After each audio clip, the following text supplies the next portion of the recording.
Hola a todos, ¿cómo están? Primero que nada me presento, mi nombre es Mariel Ortega. Bienvenidos a los nuevos suscriptores. Veo que hay muchos nuevos por acá. Les quiero agradecer por su apoyo, por sus bonitos comentarios aquí en el canal y también por todos sus bonitos mensajes que me han dejado en mi cuenta de Instagram. Estoy un poco nerviosa, tiene muchos días, tiene meses, creo que un mes o dos que no había hecho yo video por acá. Eh, Primero que nada decidí hacer este video porque siento que algunas personas no lo hacen con una mala intención, pero igual creo que es bueno también explicar el por qué tardé tanto tiempo en hablar, porque fui a 3 podcasts, recientemente fui a uno, ahora que viajé a México, y pues como que se actualizó todo eso. Ya tiene un año que yo puse mi denuncia y me empezaron a llegar muchos comentarios sobre por qué tardé tanto tiempo en denunciar. Porque, bueno, como muchos ya saben, pero en caso de que llegaron aquí solamente porque el algoritmo les envió algún video y no tienen conocimiento de lo que estoy hablando, les voy a dar un pequeño contexto. Yo fui abusada cuando era pequeña. Esto empezó desde más o menos los 4 años hasta los 16 y actualmente tengo 32 años. Hace un año puse mi denuncia y es por esa razón que estos comentarios de por qué esperé tanto tiempo en denunciar. Mm, no es fácil. Me imagino que no lo entienden porque gracias a Dios no lo han vivido. Y no es algo fácil de hacer, de hablar, por muchas razones. No solamente porque vengo de una comunidad muy humilde, porque en Oaxaca tal vez sea algo normal, tal vez ahorita en la actualidad no, pero cuando yo era pequeña podía decirse que era normal que una menor de edad fuera vendida, cambiada por dinero, por alguna tierra, con un adulto.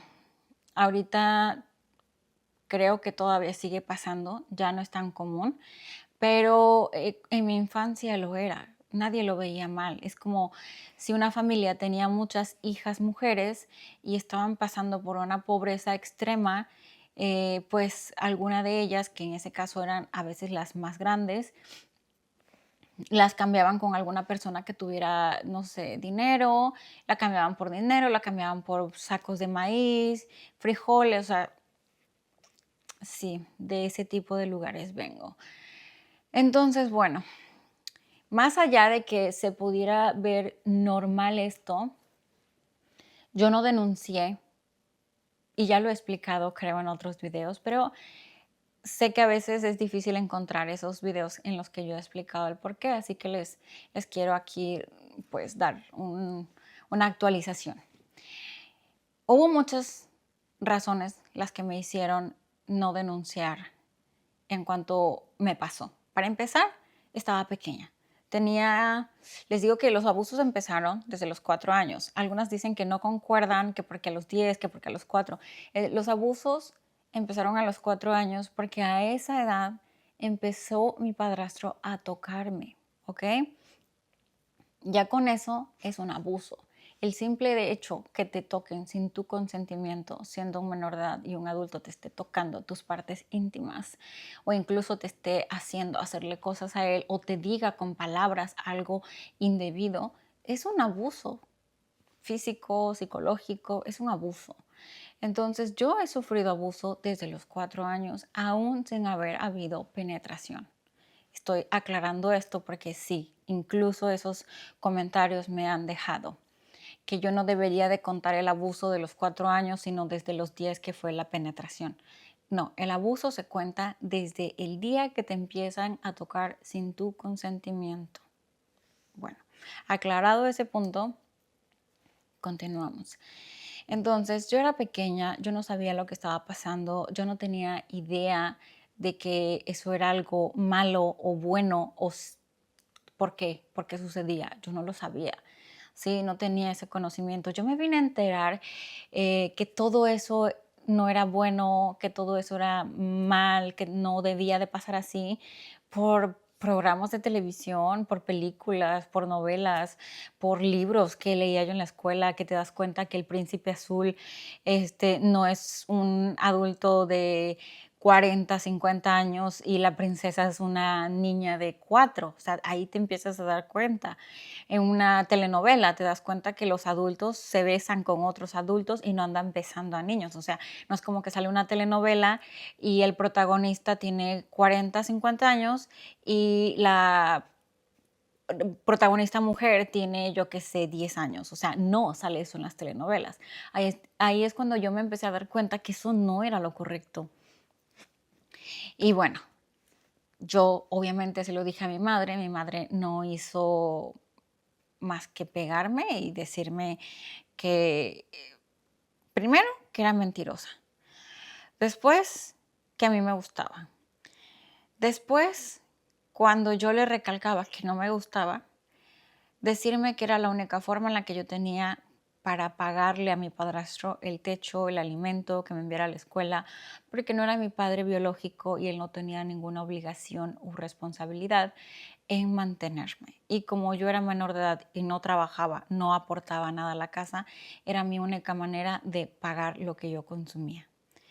Y así, el caso es que jamás recibí apoyo de mi madre, nunca me dijo, pues vete con tu tía, vete con tu papá o vete de la casa si no te gusta, vamos a poner una denuncia. Yo jamás recibí eso, porque igual también les digo que que fue el mes pasado, fui a visitar a mi tía en el rancho donde yo nací y me dicen que por qué, en los comentarios me dicen que por qué ella no me cuidó, que porque si yo la quiero tanto o si ella me quiere tanto, no hizo nada por mí. Es que en ese video, bueno, si no me sigues en mi otro canal, ese video está en mi canal de YouTube que se llama Mariel en Corea. Fui a visitar a mi tía y ahí grabé y ahí está el blogcito en Mariel en Corea si gustas seguirme por allá también. Y bueno, puedes ver el video, está muy bonito y hay comentarios que porque ella no me cuidó.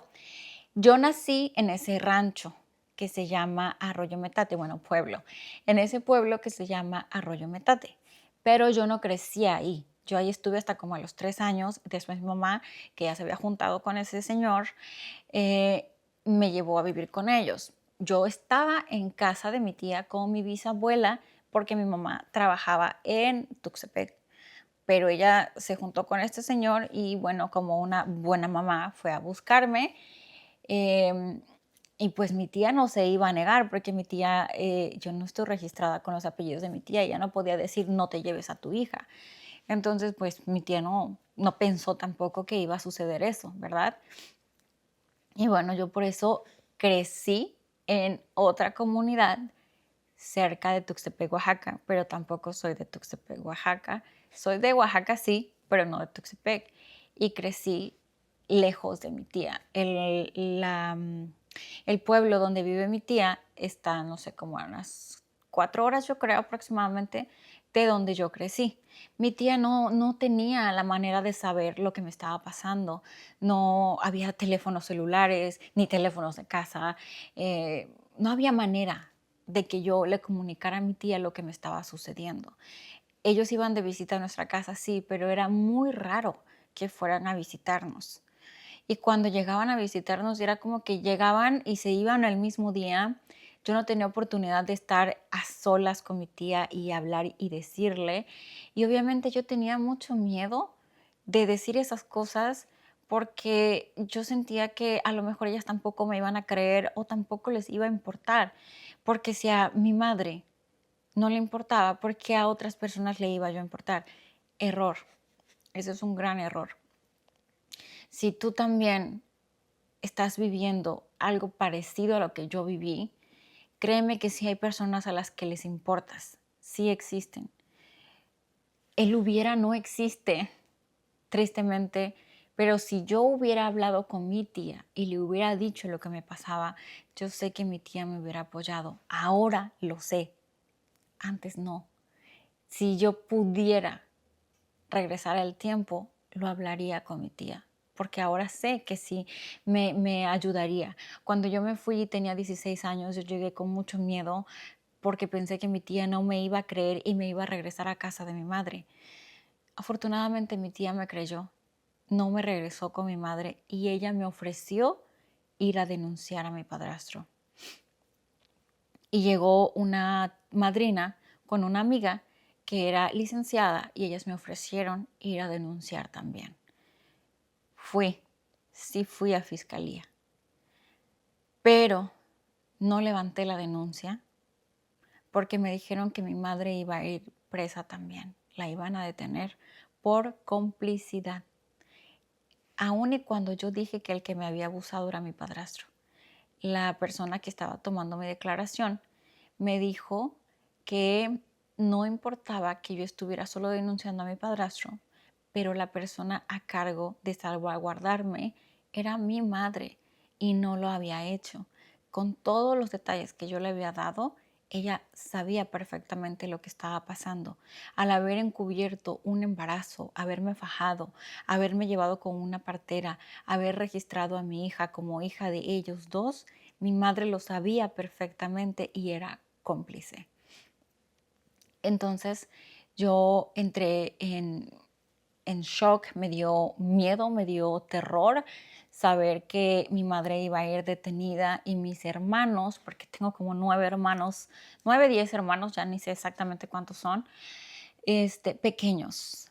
Yo soy la mayor y yo tenía 16. Todos los demás eran menor de edad también y pequeños, ¿no? Entonces, la mayoría eran mujeres, solo eran 2 varones. Ahí yo pregunté qué iba a pasar con mis hermanos. Les dije yo podría hacerme cargo de ellos. Yo tontamente les dije, yo sé cocinar y puedo trabajar cocinando y yo puedo ver por mis hermanos. Me dijo ella, no, porque tú también eres menor de edad. En todo caso, tal vez se pueden ir con tu tía o al DIF, pero lo más probable es que se vayan al DIF tú y tus hermanos, porque la persona que vaya a ser responsable de ustedes tiene que comprobar que puede mantenerlos a todos. Y pues mi tía no podía mantenernos a todos, no podía comprobar que nos podía mantener. Entonces me fui, no continué con la denuncia que estaba yo, que fui a poner, no lo continué. Y lo que hice fue irme de casa de mi tía porque yo pensaba que iban a ir a buscarme ahí y efectivamente me fui y como a los 2 días dice mi tía que llegaron a buscarme y quisieron golpear a mi tía, porque pensó que me estaba escondiendo ahí y registraron y pues no me encontraron. Yo ya me había ido con la madrina que había llegado y me habían acompañado a poner la denuncia. Bueno, ese es como un resumen, ¿no? Entonces, yo te digo a ti, si estás pasando por algo así, te aconsejo que pienses quién de las personas cercanas a ti te podría ayudar. Tal vez una tía, tal vez tu abuela, tal vez un vecino, tal vez tu profesor o tu profesora. Posiblemente sí hay al menos una persona en todo tu círculo dispuesta a ayudarte.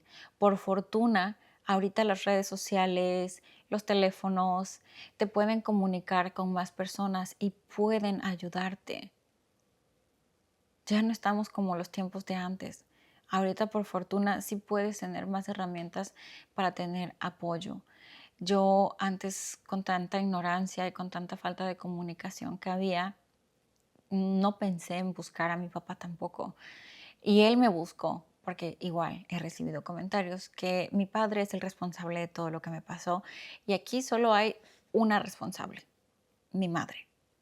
No mi tía, no mi abuela, no mi profesor, no mis vecinos, no mi padre biológico, solo mi madre, porque ella vivía conmigo. Ella lo sabía perfectamente. Mi padre intentó buscarme, intentó estar conmigo, intentó que yo me fuera a vivir con él a través de mi tía, porque mi tía, yo recuerdo que en una ocasión llegó a decirle eso a mi madre, yo lo escuché y yo sí quería irme. Les prometo que yo sí quería irme, aún sin conocerlo, yo sí quería irme.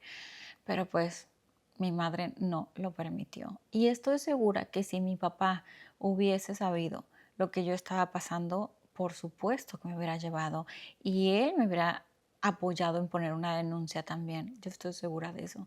Así que no busquemos más culpables, no revictimicemos y veamos las cosas como son. Los únicos responsables de lo que a mí me pasó es mi padrastro y mi madre. No hay más responsables. Y hablé hasta que me sentí segura, hasta que tuve el valor de hacerlo, hasta que sentí que podía mantenerme de pie si tenía yo que ver a mi agresor cara a cara. Y es algo en lo que me equivoqué, porque hasta el día de hoy aún no puedo hacerlo. Em, Cuando yo puse la denuncia, fui con mi esposo, no fui sola. Fui revictimizada en fiscalía y ahora me pongo a pensar que si yo hubiera ido a hacer todo esto cuando era todavía joven, hubiera ido sola y hubiera ido sin haber tomado terapia psicológica antes, no hubiera podido con todo el proceso. Porque antes de denunciar, yo ya estaba tomando terapia. Desde hace 3 años estoy tomando terapia psicológica y apenas hace un año yo denuncié. Entonces, tengo más tiempo tomando terapia, lo que me ha ayudado a ir soportando también este proceso. ¿Por qué les digo esto? Porque cuando llegué a fiscalía, primero me dijeron, ¿y por qué esperaste tanto? O sea, lo mismo que he recibido en comentarios de personas que desconocen el tema, de personas que no han estudiado este tipo de delitos, me dicen, ¿por qué esperaste tanto? Y lo entiendo, son personas que tal vez son amas de casa, obreros, no lo sé, personas que desconocen las leyes. Lo entiendo, está bien. Pero ¿por qué una persona que está en ese cargo, porque estudió, porque se preparó para los delitos que ocurren y ese tipo de delitos tristemente son muy frecuentes toda la vida e incluso en la actualidad, siguen pasando y más en Oaxaca? ¿Por qué me dice, por qué esperaste tanto? Porque hasta entonces me sentía preparada para eso, porque hasta entonces reuní un poco de valor para ir a hacerlo, porque mis hermanos, la mayoría de ellos ya son adultos, ya pueden valerse por sí mismos. La más pequeña yo creo que tiene como 10, 12 años, no necesita que la esté mi mamá cuidando, cambiándole el pañal, dándole la teta. Sí, ya es más, pues no es grande, pero ya puede valerse por sí misma. Entonces, por eso y por muchísimas razones me esperé, pero eso fue lo primero que me dijeron en fiscalía. Me empezaron a revictimizar en fiscalía. Y después de eso pasé también con la psicóloga de fiscalía y me dijeron, con todo lo que me estás diciendo, yo te voy a recetar medicación. Yo no sé por qué tu psicóloga no te ha medicado. Porque yo no quiero medicación. No quiero sanar medicada y siento que medicarme no me va a ayudar a sanar, me va a ayudar a adormecer lo que me duele, lo que me atormenta, la ansiedad. No me va a ayudar a trabajar cuando tengo bajones emocionales, cuando tengo ataques de ansiedad, cuando tengo momentos en los que no quiero seguir viviendo. El medicamento solo va a adormecerme eso, pero no me lo va a quitar. Entonces yo prefiero estar en terapia y que me den herramientas de qué puedo hacer, salir al parque, leer un libro, hablarlo con mi psicóloga, hablarlo con mi esposo, em, ir a mi lugar feliz mentalmente y no evadirlo o sacarlo. A ver, ¿por qué me estoy sintiendo así? ¿Qué me hizo sentir así? Ahorita ya nadie puede hacerme nada de eso y calmarme, y calmarme, y calmarme, pero no medicarme. Entonces, esa parte tampoco me gustó. No entendí por qué querían empezar a medicarme. Después de eso, ese mismo día, pasé con el ginecólogo para que me hiciera, pues, el procedimiento, era parte del protocolo, que me revisara. Y a pesar de que soy una mujer adulta de 32 años, que va regularmente al ginecólogo, que una vez al año se hace el Papa Nicolau, y obviamente voy periódicamente a mis consultas, y cuando estaba embarazada iba yo cada mes o cada 15 días, depende cómo me citara la ginecóloga. Aún y con todo eso, ese día estaba temblando. No dejaron pasar a mi esposo, yo pasé sola.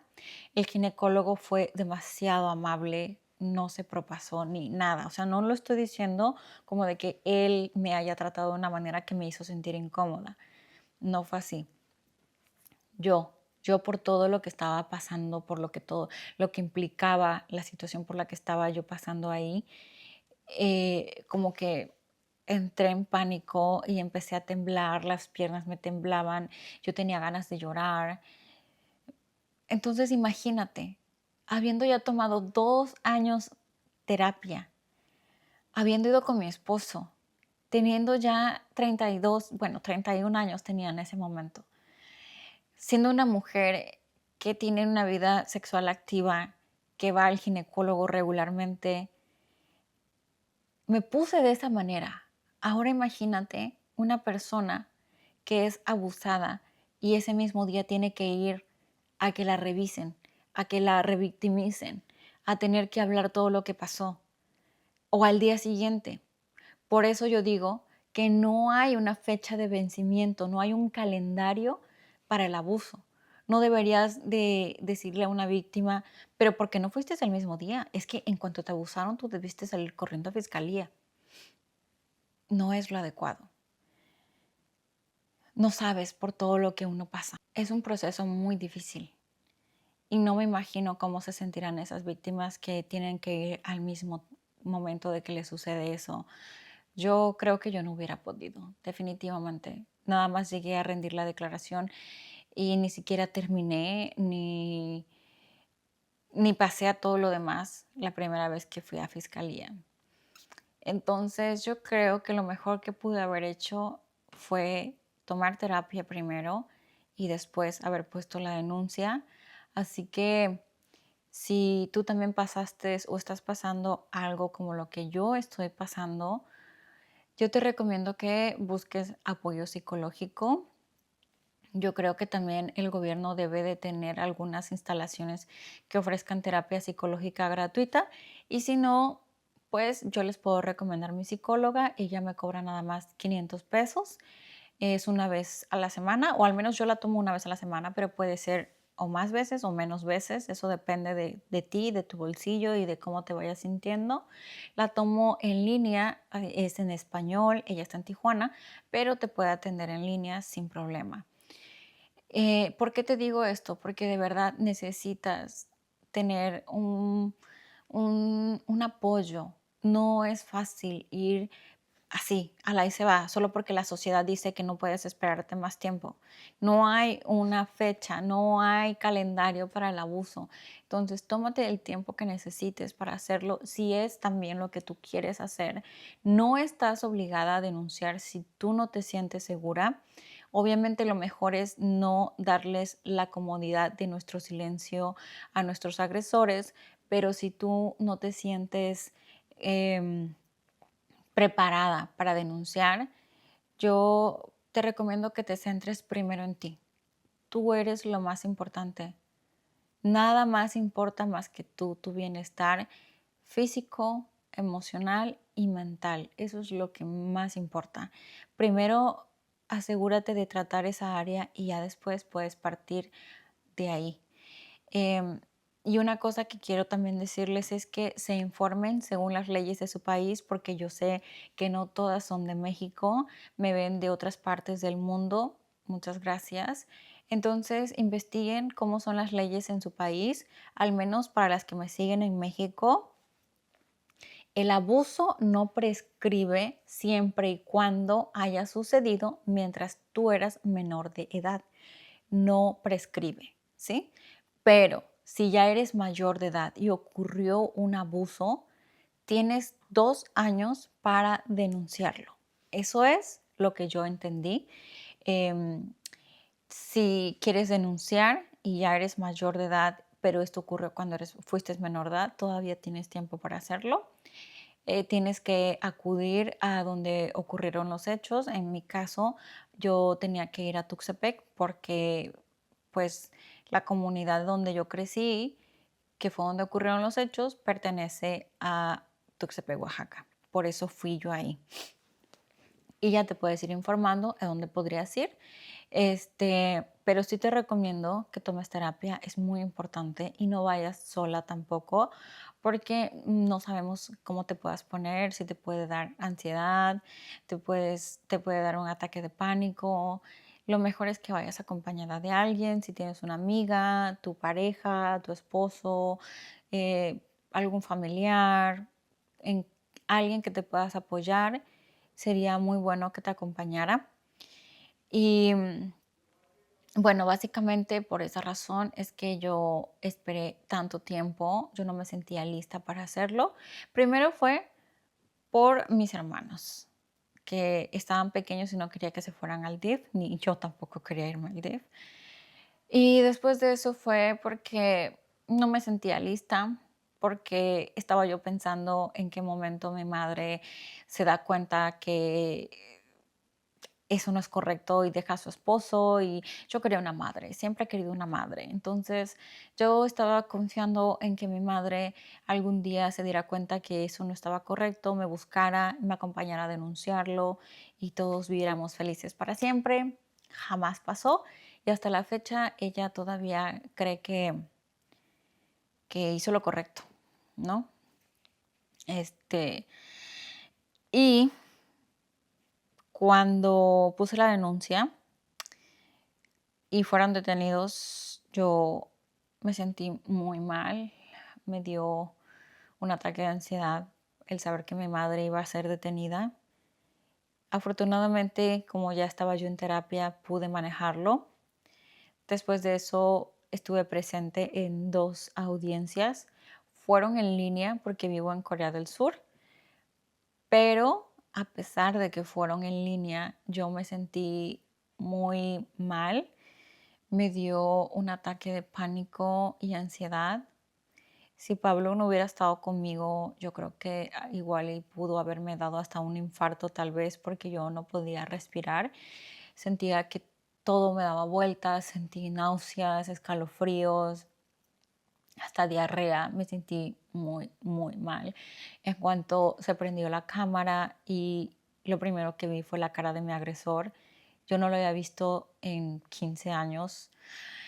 A mi madre sí la había visto, porque yo, les digo, yo intentaba creer que algún día mi madre iba a cambiar eso, que iba a dejar ese hombre y iba a denunciarlo, porque aparte ella sufrió maltrato también por parte de él, la golpeaba.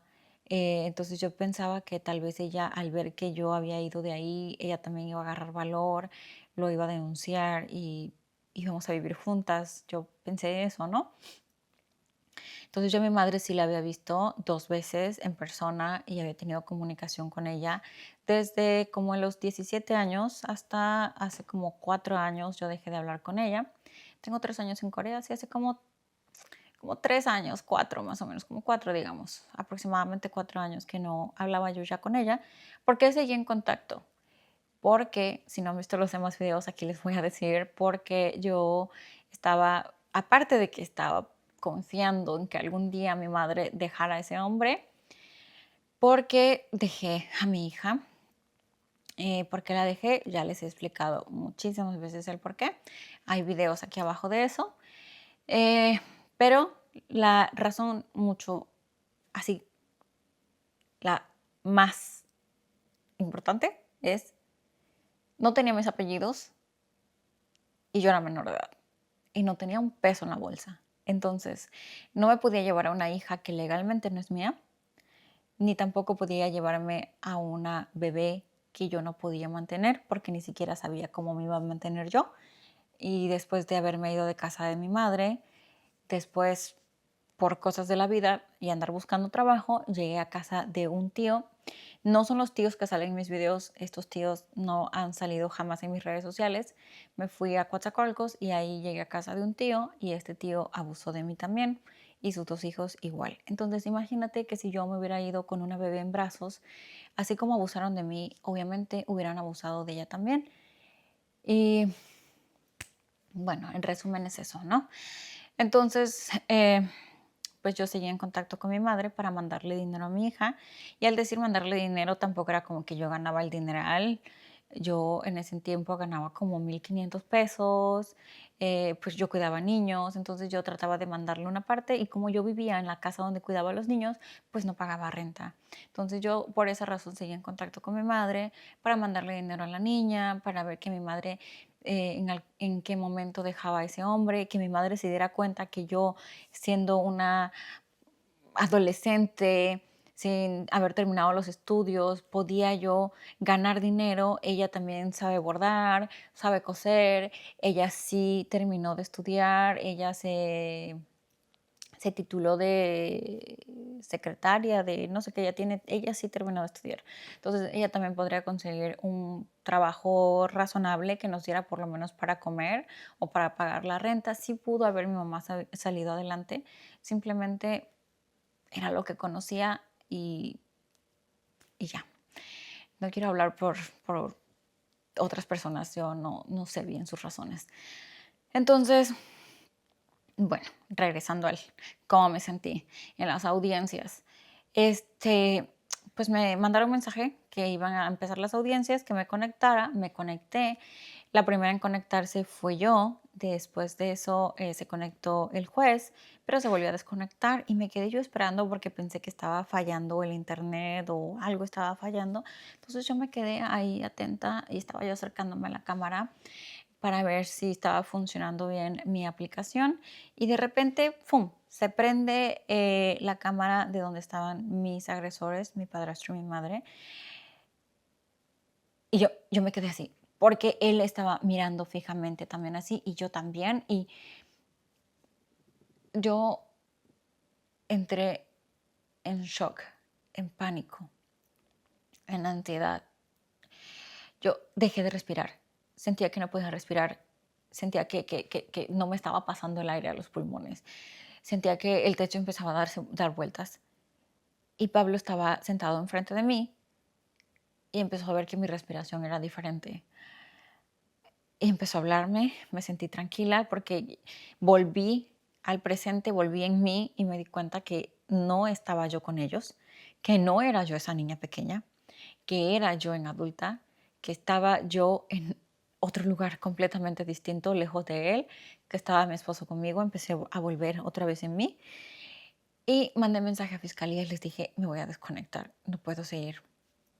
Me dijeron que estaba bien, que si no podía seguir, que después me iban a informar en qué había concluido. Me dice, ¿y si te puedes volver a conectar? Igual sin problema te puedes volver a conectar. No pude hacerlo, no me pude volver a conectar. En la segunda audiencia me obligué a conectarme porque quería probarme a mí misma y probarle a mi agresor que yo ya no era esa niña pequeña a la cual él podía hacerle lo que quisiera y que no iba a hablar y que no iba a decir nada. Yo sentía que me debía eso, yo me debía a mí misma enfrentarlo. Me obligué a hacerlo porque no sé cómo explicarles a ustedes, pero dentro de mí está todavía presente siempre mi yo pequeña y mi yo adulta. Entonces, mi yo adulta quería mostrarle a mi yo pequeña que yo estoy con ella y que la voy a proteger siempre, que jamás va a volver a estar sola, que jamás la van a volver a hacer algo y que no va a pasar nada.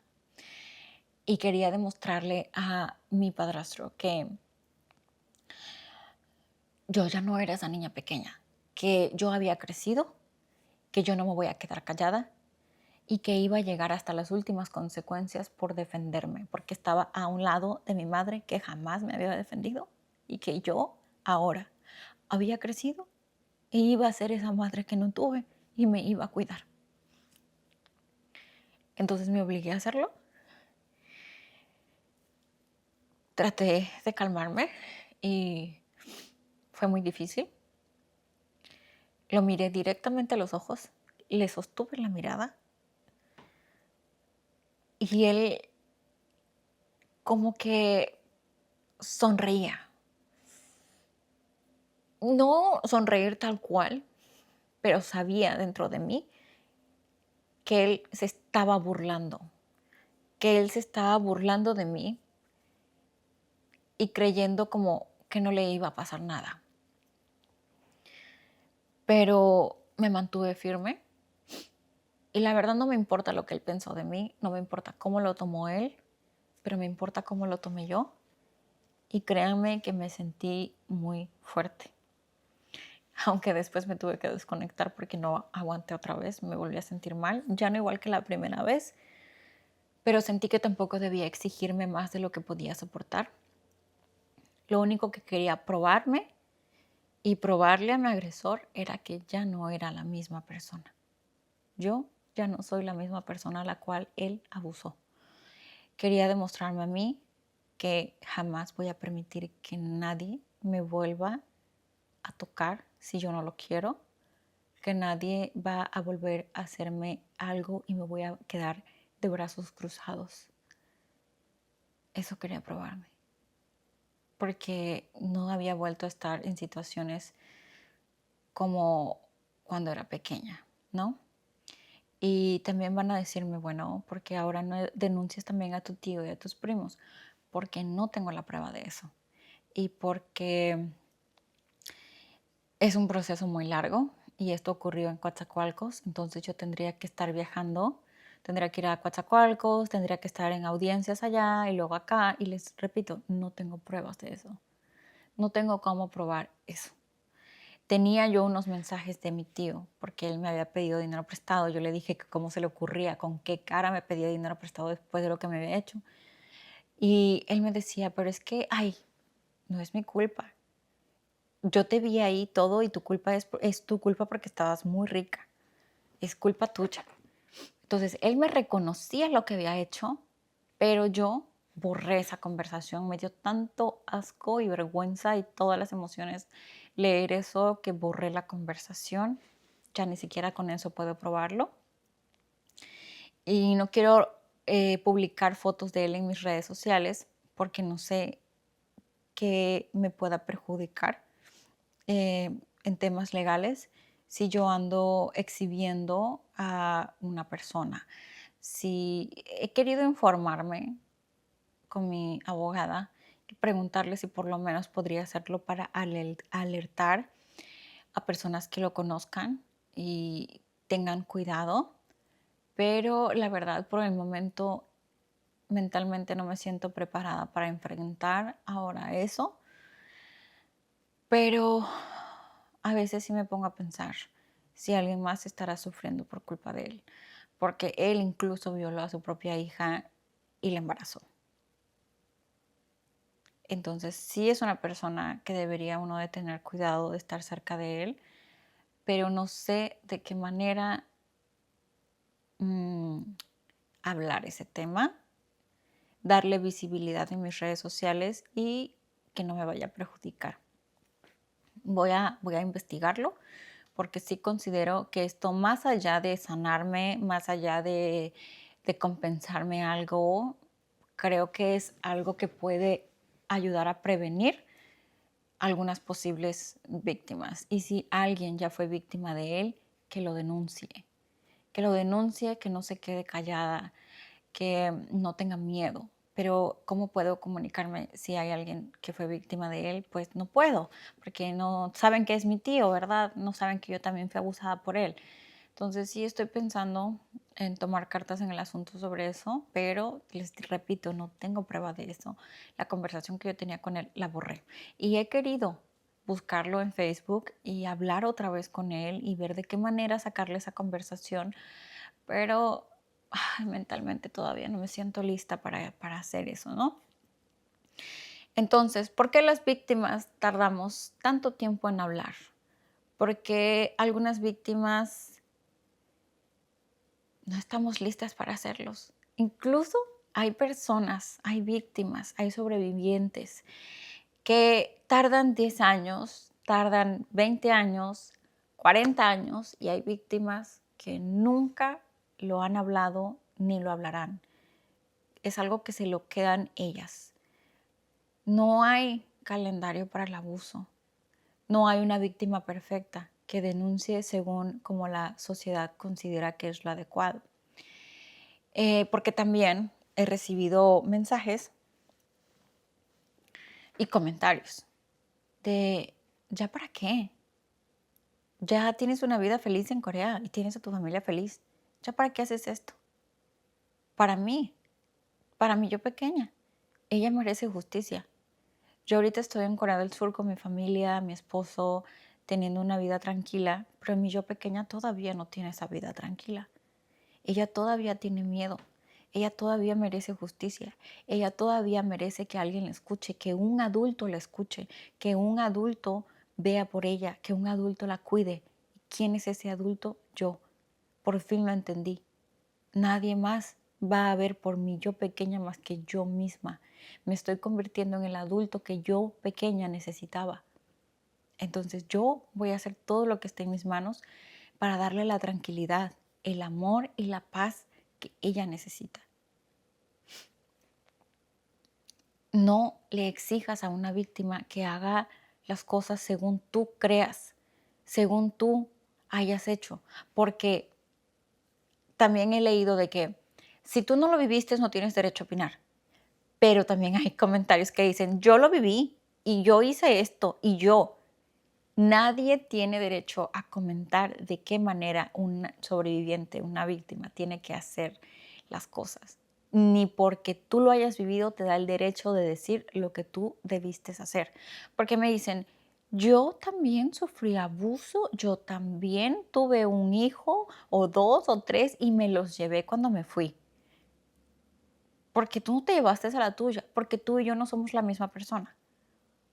Porque tú y yo no somos la misma persona y lo que tú pudiste hacer, tal vez yo no lo podía hacer. No vivimos el dolor de la misma forma, no pensamos de la misma manera, las consecuencias tal vez no fueron las mismas. Tal vez tú legalmente sí eras madre de tus hijos, yo legalmente no lo soy. No puedo ni siquiera tramitarle un pasaporte, no puedo porque no soy su madre legalmente. Entonces, no porque tú hayas vivido algo parecido a lo mío y tú sí te llevaste a tu hijo o a tu hija, no por esa razón vas a venir a juzgarme a mí o a otra víctima y decir lo que tienes que hacer, porque ni siquiera habiendo pasado lo mismo o algo similar, te da el derecho de decir de qué manera la víctima tiene que actuar, la víctima tiene que sanar, la víctima tiene que salir adelante. Nada nos da derecho a imponer nuestra voluntad. Nada, ni haber sido una sobreviviente, ni haber pasado lo peor o cosas peores, porque luego dicen, yo pasé cosas peores y yo no los dejé, yo no los abandoné. Nada te da derecho, nada te da derecho a opinar sobre cómo una víctima debe de llevar su dolor. Tampoco el tener una carrera, estudios, ni nada, porque luego dicen, es que yo por eso me preparé, yo por eso sé de leyes, yo por eso. De verdad, créeme, nada te da derecho a venir aquí a imponer de qué manera una víctima tiene que hacerlo. Y yo, como víctima, como sobreviviente, te digo a ti que lo hagas cuando tú te sientas preparada para hacerlo y si es solo lo que tú quieres hacer. Si quieres ir a terapia, si quieres denunciar, si quieres hablarlo con alguien cercano, si estás casada y no lo has hablado con tu esposo, háblalo solo si tú quieres hacerlo. Habla con tu esposo, tu novio, solo si tú lo quieres hacer. No porque yo lo hice, tú tienes que hacerlo también. No porque yo denuncié, tú también también estás obligada a denunciar, porque mira, ella lo vivió y ella denunció, ella no se quedó callada. No, no estás obligada a hacerlo. Ay, mira, es que ella fue a terapia para sanarlo y no repetir patrones. Tú también tienes que ir a terapia. No, no estás obligada a tomar terapia. Ah, es que ella estudia la Biblia y gracias a eso sanó y gracias a eso perdonó a todos y gracias a eso ya no necesita nada más y gracias a la Biblia y la Biblia. No, tampoco necesitas bautizarte, leer la Biblia, ir a la iglesia cada domingo. No. ¿Sabes qué necesitas? Escucha tu corazón. Eso es lo que necesitas. Necesitas escuchar lo que tu corazón quiere, siente. El corazón jamás se equivoca. Créeme. Escucha tu corazón. No me escuches a mí porque soy una víctima que está saliendo adelante. No escuches a otra víctima porque es que ella sí hizo todo, denunció, se llevó a su hijo y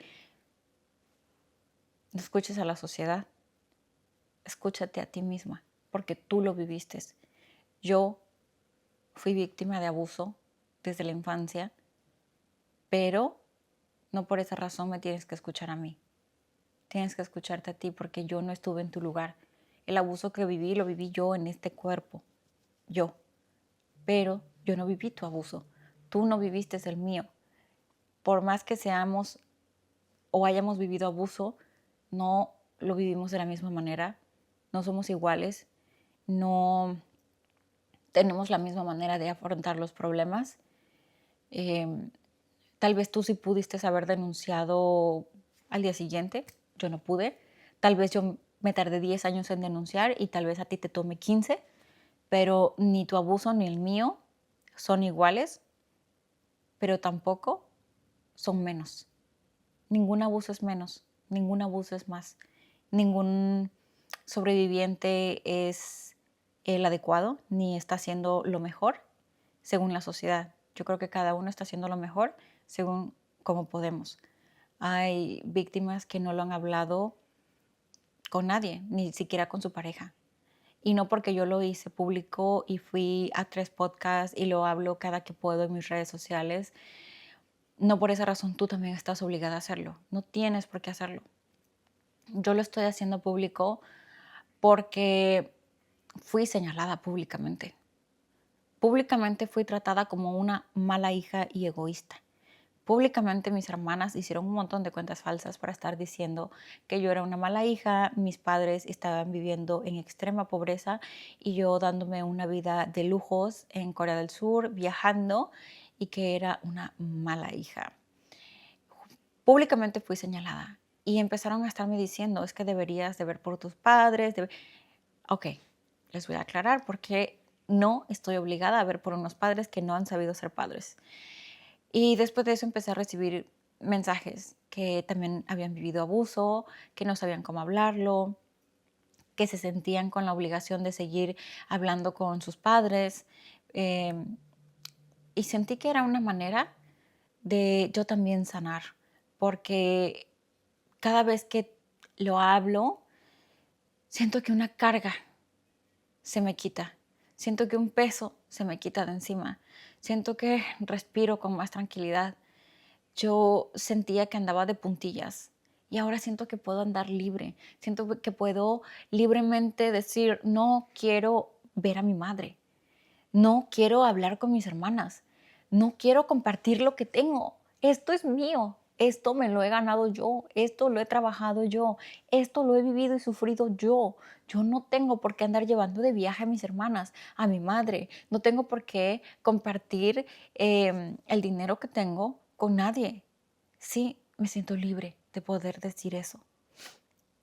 Entonces, no existe un calendario para el abuso, no hay una víctima perfecta, no hay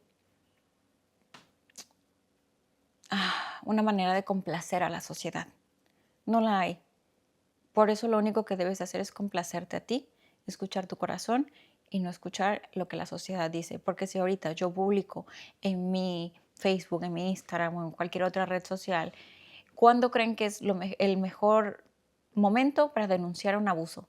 Algunos van a decir cuando te sientas lista, algunos van a decir en cuanto pasó, otros van a decir no, no lo hables porque ni te van a tomar importancia. Nadie va a tener la misma opinión. No vas a tener 500 comentarios y que todos te den la misma respuesta. Cada quien va a opinar según lo que crea. Entonces, según la sociedad, no hay una víctima perfecta. No vas a lograr cumplir con lo que la sociedad quiere. Por eso lo que debes hacer es cumplir con lo que tu corazón te dice, con lo que tú realmente quieres, cuando tú te sientas lista. No hay una fecha específica para tomar terapia tampoco.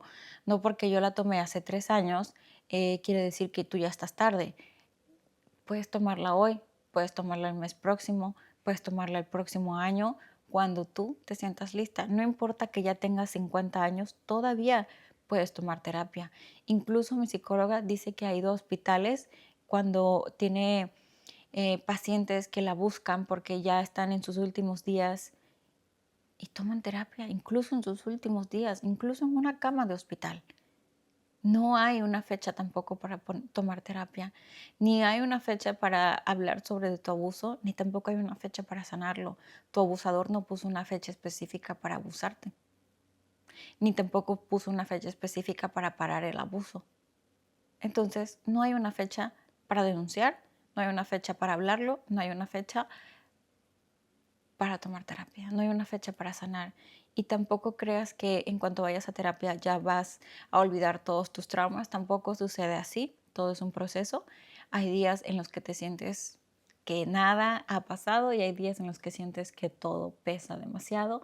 A veces tengo días en los que siento que la vida es demasiado para mí y ya no quiero seguir viviendo. Pero hay días en los que quisiera comerme el mundo, en los que siento que lo mejor que puedo hacer es seguir viviendo. Hay días en los que quisiera tener alas para recorrer todo el mundo y hay días en los que quisiera que la tierra me tragara. A pesar de que tengo 3 años en terapia, a pesar de que tengo una familia que me ama, porque también me han dicho, es que no tienes derecho a tener días tristes. ¿Por qué? ¿Qué? ¿Cómo me dijeron? Qué malagradecida eres con tu esposo. Eres muy malagradecida con el esposo tan bueno que te puso la vida. Eres muy malagradecida porque mira en dónde vives, los hijos que tienes, el esposo que tienes, viajas, compras, vives, tienes una casa bonita, vives en otro país. Porque eres tan malagradecida y no valoras lo que tienes? O sea, no tengo derecho a estar triste, no tengo derecho a tener un día triste de los 365 días del año. No puedo estar triste ni siquiera uno, porque entonces soy una persona que no agradece el presente que tiene. Y yo te digo a ti, tienes derecho a estar triste.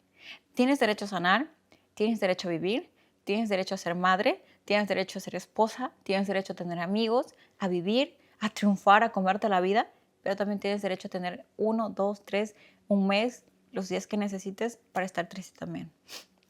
No porque tu presente sea perfecto, porque no hay vida perfecta, pero no porque tu presente ya estés plena, tranquila, tu vida estable, no por eso te obligues a no tener un día en el que simplemente no tienes ganas de levantarte de la cama. Quédate en la cama, lee un libro, ve una serie, tómate un baño largo, relájate. Si ese día no tienes ganas de comer, porque a veces pasa que se nos cierra la garganta y tu estómago te pide alimento, pero la garganta no quiere tragarlo. Tengo días así. No te obligues. Yo no me obligo a comer esos días. Me tomo un té, me como un cereal, un licuado, algo que me pase más rápido que servirme un plato tal cual, pero tampoco no dejo al estómago completamente vacío. Pero no me obligo a hacer lo que se esperaría que hiciera. A veces tengo días en los que no quiero cocinar y no cocino. Que quiero estar en pijama todo el día y me estoy en pijama. No tienes por qué ser una víctima perfecta, no tienes por qué ser una sobreviviente perfecta. No hay perfección. El único perfecto es nuestro Padre Creador. Él es perfecto. Siempre lo será, siempre lo va a ser. Nosotros somos sus hijos, seres humanos imperfectos. Hasta la naturaleza es imperfecta. Fíjate, las flores no tienen los pétalos del mismo tamaño, porque lo único perfecto es nuestro Padre Creador. De ahí en más, todos somos seres imperfectos. Así que no dejes que la sociedad, el vecino, el amigo, la prima, tu pareja, tu hijo te diga qué debes de hacer y cómo debes de ser. Y bueno, quería desahogarme, quería platicar con ustedes, quería decirles un poco del por qué tardé tanto en hablar, porque no estaba lista, porque hasta en ese momento, hasta hace un año, me sentí preparada para hacerlo por muchas razones y una de ellas es mis hermanos, aunque ellos no me quieren, aunque ellos dicen que yo lo provocaba, que yo lo buscaba, que a mí me gustaba, Ellos lo veían y decían que yo no gritaba, no lloraba y que por esa razón me gustaba. A pesar de que ellos piensan todo eso, yo no quería que ellos estuvieran rodando por aquí y por allá, ni tampoco quería que ellos vivieran nada parecido a lo que yo he vivido. Jamás voy a decirles el mal. Incluso a Andrea, que no sé si vieron ese video, pero aquí está en el canal, Andrea mandó muchos audios diciendo que lo que ella pensaba, ¿no? De que yo lo buscaba y shalala. Aquí está el video si no lo han visto. Entonces, ni siquiera a Andrea jamás le voy a decir el mal a nadie. Jamás voy a decir que vivan algo parecido ni nada. Solo quisiera que no vivieran todo el tiempo normalizando eso, porque al menos si Andrea llega a ser madre, Andrea, Aide, todas mis hermanas si llegan a ser madres, bueno, Aide ya es madre, Mónica también. Aide tiene 2 hijas, lo cual es muy peligroso esto, pero ellas normalizan esto y sus hijas pueden correr el mismo peligro que corrí yo con mi madre, porque Aide, Andrea, fueron a ser testigos de mis agresores y dijeron que yo mentía. Aide dijo, ay, es que ella en Tijuana andaba y por eso miente. Y se puso implantes, porque yo antes me había puesto implantes. Y me los retiré porque simplemente no van conmigo. No son lo que quiero ser realmente. Entonces, bueno, me los retiré. Y yo ya estaba casada cuando me los puse. Miento, andaba de novia con Pablo. Y me los volví a cambiar ya casada. Pero mi hermana dice, es que ella miente porque tenía implantes. O sea, ¿qué? Y Andrea dice un montón de cosas también ahí en el video, que la verdad no me acuerdo exactamente qué tanto dijo. Pero mi sobrina sí corre en peligro con esta mujer porque ella apoya eso y ojalá jamás les pase eso a sus hijas y ojalá ellas se den cuenta que están normalizando algo que no debe de ser normal. Entonces, bueno, yo hasta aquí las dejo. Espero no ausentarme tanto en los podcasts. Yo sé que les gusta mucho que les suba un podcast aquí, pero pues también soy mamá, soy madre de 3 hijos, pero tengo 2 viviendo conmigo y tengo otras actividades. Mm, Intenté también hacer podcast con latinas aquí en Corea. Voy a seguirlo haciendo, pero por el momento no he tenido la oportunidad de acordar una cita con alguna de ellas. Y yo también tengo temas que quiero tocar, quiero platicar con ustedes otro tipo de temas también, quiero hablar cosas que tengo en mi cabeza con ustedes, pero no he tenido el tiempo para venir a estar aquí en el canal. Hoy me hice un espacio y también las invito a mi canal de blogs que se llama Mariela en Corea en YouTube. Hace un rato lo mencioné, pero se los vuelvo a repetir para que vayan a seguirme también. Aquí mismo en YouTube me encuentran como Mariela en Corea.